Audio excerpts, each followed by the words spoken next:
Recently, there's been a lot of press about ultra processed foods and the damage that ultra processed foods can do to us. So, what are ultra processed foods and how does cake fit in to this? So, what is ultra processed food? I went onto the British Heart Foundation website and they said that the definition of ultra processed foods are foods that have more than one ingredient that you never or rarely find in a kitchen. They also tend to include many additives and ingredients such as preservatives, emulsifiers, sweeteners, and artificial flavors. So some examples of processed foods are ice cream, crisps, biscuits, fruit flavored yogurt, and cake. So why are ultra processed foods bad? Because normally, a lot of the time, ultra processed foods have high amounts of salt, sugar, fat, which if eaten in quite a lot of quantities, can cause damage to your body, can raise your cholesterol, your blood pressure, which in the long term can cause things like strokes and heart attacks.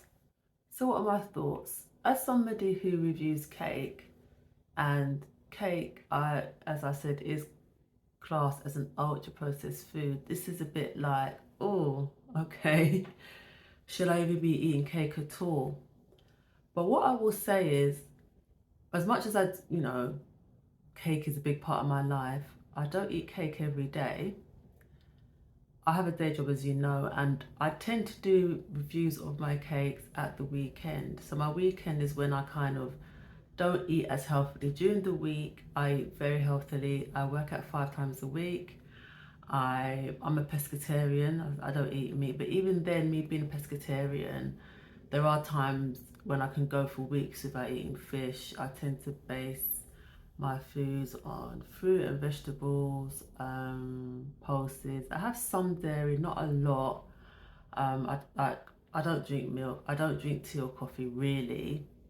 Sometimes I do, obviously, but I'm not one of those people who drink tea and coffee every day. Um, I drink water during the week. I don't have any fruit juices or fizzy drinks or anything during the week. So during the week, it's water and herbal teas.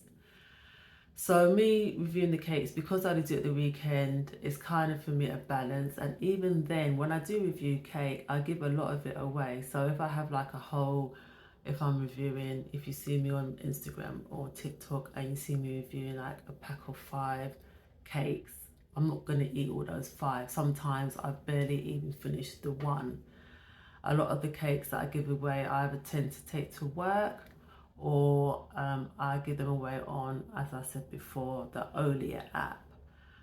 So for me, it's all about balance. But I think with some people, it's so easy just to, delivery services, it's just so easy just to get a takeout and not cook from scratch, because for a lot of people, it's a big hassle and they may not have the time.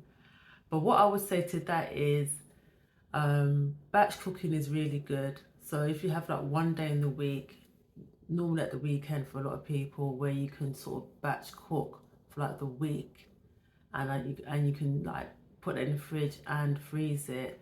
That's a really good way of getting proper wholesome food without having to rely on takeaways. So with ultra processed foods, I think a lot of sort of health experts would like us to completely avoid it, and that's not really practical. And I think if you do completely avoid it, you could just end up really binging on them. So how for me, like I say, it's about balance. So it's about eating healthy the majority of the time, and then mixing in some of those ultra processed foods, but not making it a big part of your diet.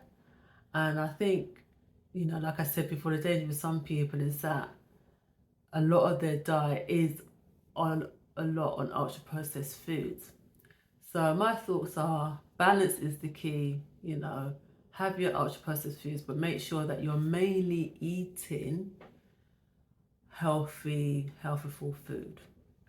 So this is my last episode of Cake Crumbs. I was never sure how long it was going to carry on for, but this is the 20th episode, so it's kind of, I feel this is a natural place to end it. I hope you've enjoyed all my episodes of Cake Crumbs. I'll put the playlist up here. So from next week, I'm starting a new series, yes, of reviewing bakeries in Haringey, because that is where I live, in Haringey.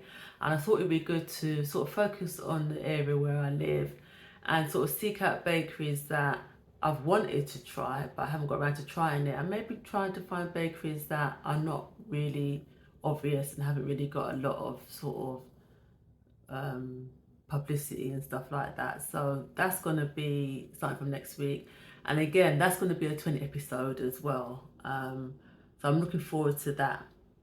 Until next time, Cake lovers.